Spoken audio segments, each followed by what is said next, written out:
presentamos la revista Adiós Rutina. Informaciones prácticas, actuales y entretenidas sobre temas de salud, tecnología, alimentación, recreación y mucho más. Adiós Rutina. Nunca es tarde para comenzar de nuevo.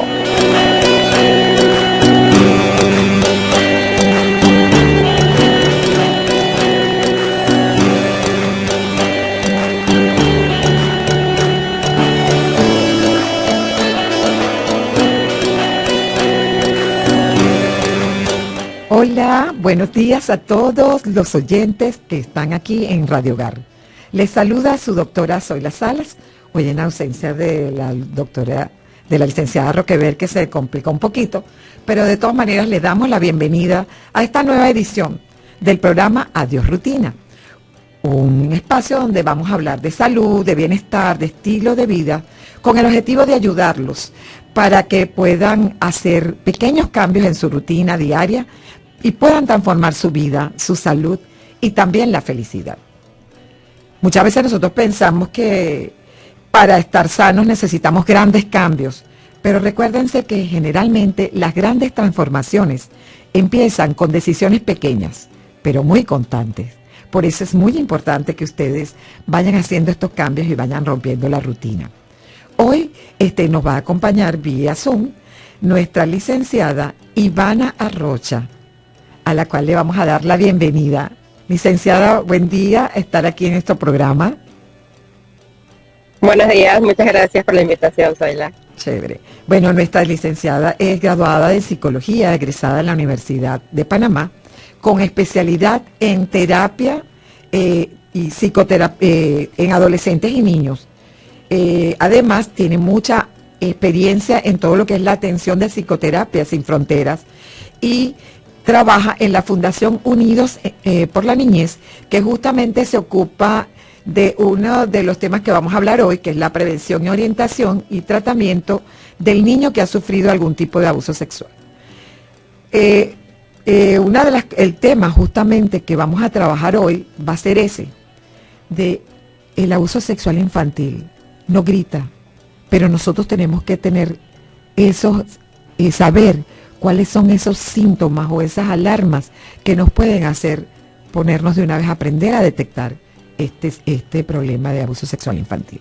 Pero primero quiero recordarles que a partir de este domingo empieza ya la Semana Santa y empezamos con el Domingo de Ramos, y es importante que todos nosotros les expliquemos a nuestros hijos y a toda nuestra familia lo que es el significado verdadero de la Semana Santa y que empecemos justamente a generar la fe y esos conceptos que son importantes para toda nuestra vida. Bueno, entrando un poquito, les comento algo antes de empezar en el tema que vamos a hablar hoy, que es muy importante. Les comento que esta semana estoy muy feliz porque fue mi semana de cumpleaños y quiero agradecer a todo el mundo por las bendiciones y por todas las cosas buenas que nos han deseado. Bueno, ya entrando en el tema, yo sé que este tema es muy difícil y a veces a la gente no le gusta hablar, es un tema muy tabú. A veces se esconde detrás del silencio, del miedo, a veces incluso hasta la negación, porque es muy duro una mamá o un papá saber que un hijo ha sido abusado y que no se dio cuenta. O pregunta, oye, ¿pero por qué? Eso es culpa mía, lo dejé. Entonces, a veces te quedas callado o te haces el loco y no te das cuenta de qué está pasando. ¿Y qué pasa? Nosotros tenemos que saber que a veces en los sitios que nosotros pensamos que son los seguros, como en la escuela, las comunidades, hasta en el propio hogar, el niño puede estar siendo víctima de un abuso sexual infantil. Y por eso es que vamos a hablar hoy y vamos a sacarle toda la información a nuestra invitada, que es especialista en este tema, sobre justamente lo que es el abuso sexual infantil y cómo detectarlo. Entonces, bueno, primero que nada, lo que sí me gustaría preguntar así de inmediato es, ¿cuál es ese concepto de abuso sexual infantil y cuáles son los tipos? Porque a veces uno tiene unos conceptos un poquito errados. Te agradezco y creo que partir desde este punto es importante porque el abuso sexual infantil puede manifestarse de muchas maneras. Antes se tenía el concepto de que solamente era la penetración o solamente era el tocamiento, pero hoy en día estamos expuestos a muchas situaciones que no implican contacto y aún así se consideran abuso sexual infantil. Y podemos decir que, y algo que dijiste ahorita que es muy importante, el abusador no es un externo en la mayoría de los casos, es alguien muy allegado a la familia que ha construido un vínculo, una confianza con este menor y toma como adulto que tiene un poder sobre este niño, niña o adolescente y termina vulnerando sus derechos. Entonces podemos tener abuso sexual del tipo que no hay tocamiento, que puede ser donde la persona le enseña contenido sexual al niño, donde la persona le dice, mira, tócame tú a mí, mira, tócate, mira, desvístete. Todo eso implica que el niño está siendo vulnerado a pesar de que no hay contacto físico. Y esto genera una afectación de igual forma en el niño. Y si lo vemos desde la perspectiva del contacto físico, donde ya hay un tocamiento, donde ya se le pide al niño que toque directamente las partes del agresor y sus partes, donde hay besos inapropiados, donde hay penetración, donde hay juegos sexuales forzados. Entonces, es muy importante que nosotros sepamos que el abuso sexual y la vulneración del derecho del niño no solo implica contacto físico, sino que también se da sin contacto físico.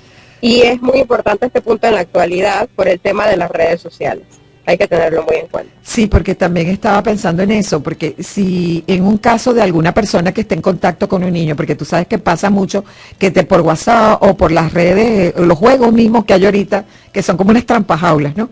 Entonces alguien te diga, ay, enséñame tu cuerpo, o mira aquí, o algo así, ¿eso también se podría considerar abuso? Sí, se considera abuso porque estás vulnerando el derecho del niño. Okay. Y como les decía, el poder hoy en día lo utilizan para decirle al niño, mira, primero muéstrame tu cuarto, muéstrame tu juguete, y luego ingresan a la vida del niño y ya le piden fotos más íntimas, sin ropa, de dónde vives, lo que vulnera totalmente la privacidad del niño y su individualidad y también es considerado abuso. Sí, imagínense, entonces nosotros tenemos que estar muy pendientes, los padres tienen que estar muy pendientes qué hacen nuestros niños, porque sí, uno quiere respetarle su vida y no meterse mucho cuando ellos están jugando, pero yo creo que de vez en cuando hay que echar una miradita a ver qué está pasando allí. ¿Cuáles serían, vamos a ver, cuáles serían las señales, bien sea física, de conducta, emocionales, que puede tener un niño que es víctima de un abuso sexual infantil? Si lo vemos desde la perspectiva física, que el niño fue abusado de manera física, hubo tocamiento, hubo contacto, podemos observar lesiones, ya sea en los genitales del niño, ya sea en otras partes del cuerpo, porque fue algo forzado. Podemos notar hematomas en el cuerpo, podemos notar irritaciones en la parte física.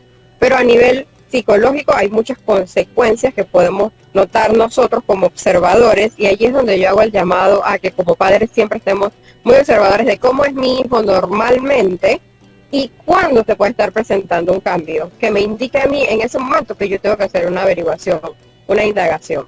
Entonces el niño puede aislarse, el niño puede mostrar mucha apatía por actividades que le gustaban mucho, dejo de ir a deporte, dejo de ser participativo en el salón de clases, ya no quiero hablar con mis amiguitos, muestro cierto miedo ante personas o situaciones.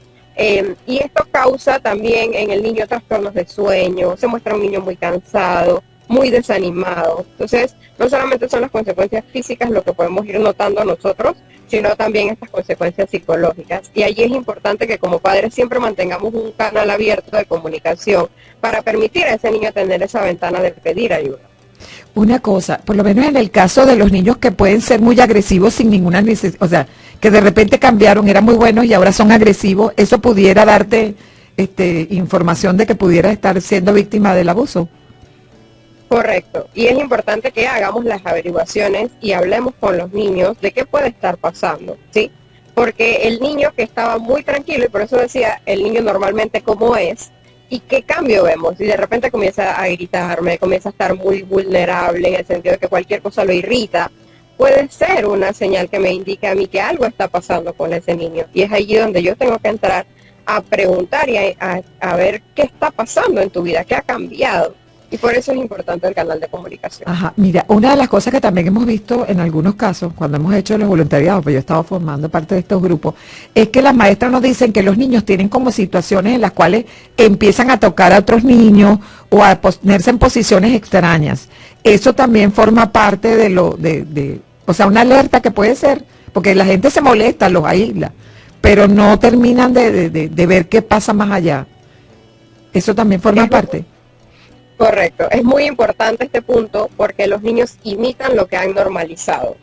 Si a mí el adulto que me cuida, el adulto que está conmigo en ese momento me dice, mira, esto, quiero que hagas esto, que me toques de esta forma o que te toques de esta forma, el niño va a decir, esto es normal, ¿sí? Entonces tenemos que estar muy anuentes que cuando un niño dentro de un entorno toca a otros niños, no es porque él está siendo el abusador, él es una víctima más de este esquema y tenemos que estar muy anuentes de que este niño también necesita ayuda y hay que investigar el entorno de este niño a ver qué está pasando, porque puede que esté siendo expuesto también a contenido que no es apto para su edad y que sin darnos cuenta el niño accedió a este contenido y está replicando esta conducta en escuela sin saber el trasfondo de la misma. Entonces es muy importante que estemos como que muy pendientes de este punto, de que si ellos están replicando, nosotros tenemos que hacer las investigaciones inmediatas. Bueno, aquí hay una pregunta dramática que es, ok, ya sé o sospecho que a mi hijo está siendo abusado. ¿Cuál sería la mejor actitud? O si tu hijo te viene a decir, mira, alguien me está tocando, ¿cuál es la mejor actitud del padre o de la madre? Siempre es importante que hagamos una pausa antes de afrontar la situación. ¿Y por qué yo siempre invito a hacer una pausa? Porque escuchar a un niño decir esto es muy duro para el padre, muy duro para el cuidador, muy duro para el profesional que está frente a este niño. Y es importante hacer una pausa, tú respirar y decir, ¿qué voy a decirle a este niño? Y es muy importante ponerme en la posición del niño a su nivel. Y lo primero que yo tengo que hacer como adulto es demostrarle al niño que soy su lugar seguro y que puede vulnerarse ante mí. ¿Qué quiere decir esto? Que no seamos un juez inmediato, ¿sí? Pero ¿cómo pasó? ¿Pero cómo lo permitiste? ¿Pero qué hiciste? ¿Dónde estabas? ¿Por qué no me habías dicho nada? Sino que le demos ese acompañamiento a ese niño. Ya es una víctima, ha sido vulnerado. Mostrémonos como ese acompañante y ese lugar seguro para ese niño. Y es muy importante que nosotros mostremos esa calma en nuestro tono de voz para no alarmar más al niño que ya ha sido víctima y que ha sido vulnerado. Entonces es muy importante que nosotros, primero que todo, tomemos una pausa para nosotros poder actuar de la manera más eficaz. Porque a veces mi emoción me vuelve vulnerable a mí también como adulto y termino asustando al niño o haciéndolo sentir que lo que me está contando es algo que él hizo mal. Y siempre tenemos que dejarle claro al niño que él no es responsable, que él no es culpable y que él no es, aunque la persona te haya dicho, ¿no?, que tú me hiciste, tú usaste esa falda corta y por eso yo lo hice, siempre el niño es la víctima, siempre. Y eso hay que dejárselo muy claro. Sí, y la otra cosa es que a veces las madres o los padres, por el mismo hecho de no, de no creer, o sea, no pueden creer que a tu hijo le haya pasado nada, y a veces entonces dicen, no chico, tú estás inventando. ¿Qué le dices a todos esos padres que en algún momento dado un hijo le dice, mira, me pasó esto? Creo que esta regla aplica para todo lo que tu hijo, tu niña, niño o adolescente te cuente. Escúchalo primero. Luego, haz una intervención. Y trata siempre de que la intervención no sea un castigo donde tú seas el juez y donde el niño pronuncie una palabra y ya tú estés dándole una consecuencia. Escucha a ese niño, valídalo ante lo que te esté diciendo. Dale la oportunidad de que te dé una explicación, de que te diga, oye, pasó esta situación por esto, antes de tú dar una consecuencia. Y es muy importante que mantengamos eso para todo, porque si se presenta que el niño tiene una situación donde ha sido vulnerado, sus derechos han sido vulnerados en alguna forma, él va a tener la confianza de decírtelo. Pero si siempre nos mostramos como jueces del niño, de, mira, hiciste esto, consecuencia, yo no voy a tener ese canal abierto. Entonces, usted siempre mantenga ese canal de comunicación abierto, aunque a veces usted le robe la calma a lo que el niño le vaya a decir, lo que haya hecho o lo que haya pasado. Entonces, tenemos que procurar mantener esos canales de comunicación abiertos. Sí, yo pienso que esa es una de las cosas más importantes, la comunicación que haya entre los niños y tomarlos en cuenta, porque a veces ellos están hablando y tú no los estás escuchando. Entonces él dice, bueno, no me está escuchando. Entonces, o que te va a decir, oye, mamá, tengo un noviecito. ¿Qué? ¿Por qué? Que no sé qué. Ya ahí, mi amor, no te va a contar más nunca nada que le pase con el noviecito. Entonces ya ahí cortaste la comunicación. Entonces lo que tú dices es muy importante, de verdad que es sumamente importante que la gente mantenga esa comunicación, especialmente con los niños y con los adolescentes. Ahora, ¿qué podemos hacer para evitar justamente que nuestros niños sean víctimas del abuso sexual infantil? ¿Cómo podemos prepararlos? Es una pregunta muy buena porque como sociedad tenemos mucho miedo a hablar del tema de sexualidad con nuestros niños, niñas y adolescentes porque confundimos el sexo con la sexualidad. El tener relaciones sexuales no es lo único que forma parte de mi sexualidad. Mi sexualidad soy yo como ser humano, mis partes privadas, el autoconocimiento. Y es muy importante desde que los niños son pequeñitos, usted los entrene para que ellos conozcan cuáles son sus partes privadas y las reglas de estas partes privadas, que nadie las debe tocar en ninguna situación, fuera de ciertos contextos. Bueno, si te enfermaste y te llegó al médico, el doctor, y yo estoy ahí, el doctor te puede revisar. Pero si no, nadie puede tocar estas partes privadas tuyas, darles el nombre correcto. Mira, este es tu pene, estos son tus glúteos, esta es tu vulva, porque a veces pasa que el niño no conoce los nombres de las partes privadas y ha sido vulnerado y no puede pedir ayuda con otros adultos porque el adulto no le entiende qué te está tratando de comunicar el niño. Entonces es muy importante que nosotros como adultos le enseñemos los nombres correctos de sus partes privadas, le enseñemos a decir que no. A veces tenemos muy normalizado, ay, llegó tu abuelita, mira, dale un beso a tu abuelita. Y el niño dice, no. Y le digo, tienes que darle un beso a tu abuelita porque es tu abuelita. Y esto es una costumbre que tenemos que ayudar un poco a modificar, porque le estamos diciendo al niño que si el adulto dice que tú tienes que hacerlo, tienes que hacerlo. Entonces es muy importante evitar estas situaciones, porque ponemos al niño en una situación vulnerable ante otros adultos. ¿Sí? Entonces ayudémosle a decir que no. Ayudémosle a formar su autoestima. Tú eres valioso por quien eres. Ayudémoslo a sentirse seguro. Tú siempre vas a poder contarme lo que te pasa, lo que necesitas, lo que tienes, sin yo ser ese juez. Yo voy a estar aquí para escucharte. Entonces es muy importante que nosotros le hagamos como esa lista de lugares seguros y les informemos a los niños que hoy en día mucha gente les puede ofrecer cosas. Ah, mira, yo te voy a dar este regalo, te vas conmigo. Y eso los hace muy vulnerables en la calle. Si alguien le ofrece algo que el niño había querido por meses, él va a caer en esta situación. Entonces tenemos que prepararlos porque estamos ante una sociedad que no está escatimando en hacerse fuera de una escuela, esperar niños que son vulnerables y que han sido previamente identificados. Entonces, preparemos al niño para esta realidad. Si alguien te ofrece algo en la calle, no te vayas con esa persona. Importante, siempre digámosle al niño, un adulto jamás le va a pedir ayuda a un niño. Un adulto le va a pedir ayuda a otro adulto. Si un adulto te dice, mira, se perdió mi perro, ayúdame a buscar esta dirección, no le brindes ayuda, porque es importante que protejamos al niño. El adulto que necesita ayuda va a buscar otro adulto, no otro niño. Entonces es muy importante. Fomentemos tu autonomía, que te bañes solo, que aprendas a vestirte solo, que no requieras de un tercero para hacer estas cosas, porque esto también va a favorecer que el niño no se encuentre en situaciones vulnerables. Ah, no, que se quedó con la tía. Bueno, la tía tiene que bañarlo, la tía tiene que vestirlo, y el niño tiene esto muy normalizado. Entonces, evitemos esto y fomentemos la autonomía del niño. Entonces, estas cosas sencillas nos pueden ayudar a construir esta red de protección para el niño, que diga no, qué hacer si alguien me llama, corre y cuéntalo hasta que alguien te crea, porque a veces pasa que la primera persona no me cree y ya, me quedé ahí. Entonces, cuéntalo hasta que alguien te crea. Entonces, muy importante como estas pequeñas cositas que pueden fortalecer y ser una herramienta, un escudo para proteger a ese niño cuando no esté con nosotros, porque va a haber momentos en que el niño tiene que ir a la escuela, tiene que ir a una actividad, y yo no voy a estar ahí 24/7. Sí. Entonces el niño tiene que tener estos pequeños kits para poder protegerse.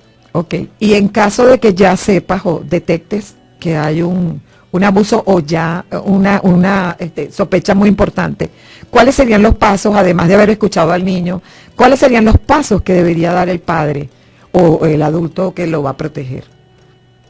Es muy importante que apenas el niño tenga este tipo de revelación, decimos nosotros por acá, nosotros inmediatamente le brindemos ese apoyo al niño, ese acompañamiento, ese lugar seguro, pero que también tomemos los canales de denunciar.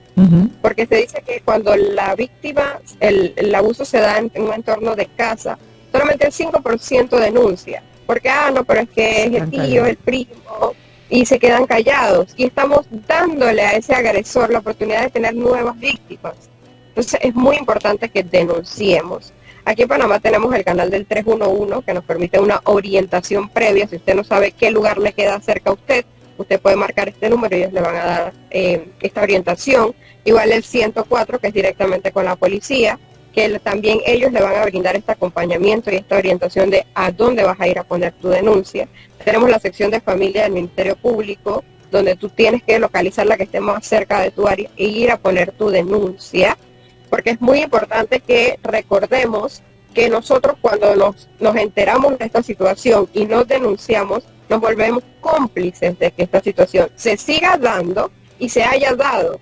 Y entonces, ¿cómo queda la víctima? Si yo no le estoy brindando el apoyo que ella requiere para castigar a esa persona que me hizo daño. Entonces, es muy importante que identifiquemos estos canales. Y la otra cosa, ¿el apoyo psicológico es absolutamente necesario en todos los niños que han sido víctimas? Yo sugeriría una evaluación siempre posterior a esto sugeriría una evaluación, porque hay niños que pasa que no ven esta situación como que fueron vulnerados, sino que ellos te cuentan esta situación y tú como adulto dices, oye, esto es un abuso, y lo identificas, pero el niño no lo vio como tal. Entonces, si nosotros en automático le ponemos como víctima al niño, podemos hacer que el niño sufra un proceso que se llama victimización. Entonces, yo tengo que ir con el profesional inmediatamente para que él haga la evaluación de cómo hacer esta intervención inmediata, cómo afrontar esta situación, y él te va a dar las orientaciones, porque cada caso es diferente. Ok, ¿y cuáles son las consecuencias del abuso sexual infantil a la larga en un niño? En un niño vamos a ver muchas consecuencias. Podemos tener bajo rendimiento académico, podemos tener pesadillas. Cuando el niño está en entornos similares a donde se dio el abuso, puede tener estos flashbacks de recuerdos. Y esto trae consigo que el niño se la pase en un constante malestar. También estas consecuencias no solo se quedan en la niñez, sino que pasamos a tener adultos que son vulnerables, ¿sí? Adultos que tienen este recuerdo, que no pueden formar relaciones sanas con una pareja porque han sido vulnerados, personas con baja autoestima, porque este abusador durante años les hizo creer que ellos no valían nada.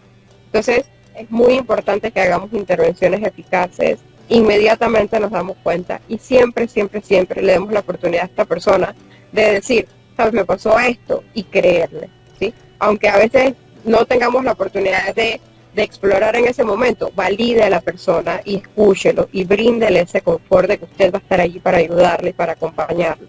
Es muy importante que para limitar un poco el golpe, porque a la larga siempre va a haber una consecuencia, siempre va a haber un daño. Por supuesto. Pero para mitigar este daño, tratemos de ser ese acompañante amable de esta persona.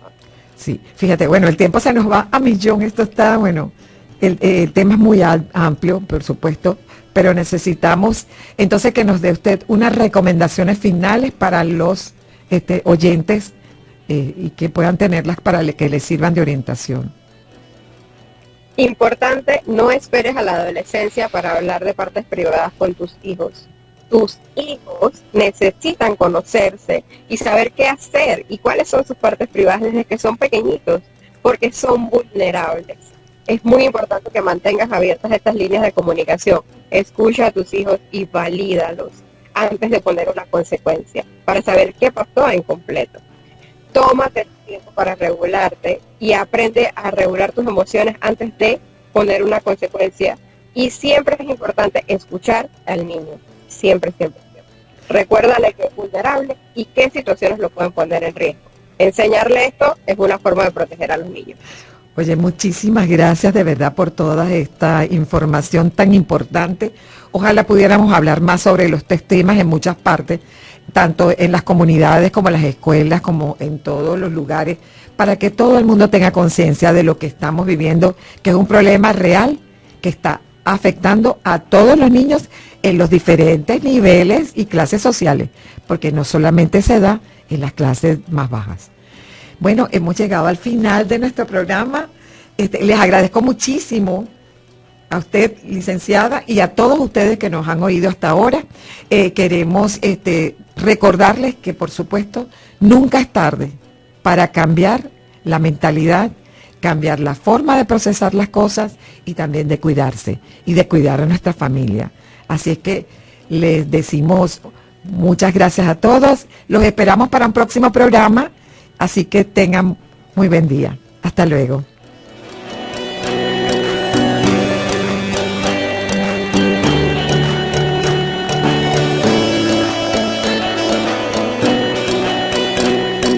Así llegamos al final de Adiós Rutina. Nunca es tarde para comenzar de nuevo y vivir con entusiasmo. La siguiente cita para el próximo viernes, aquí en Radio Hogar, en todas sus frecuencias a nivel nacional.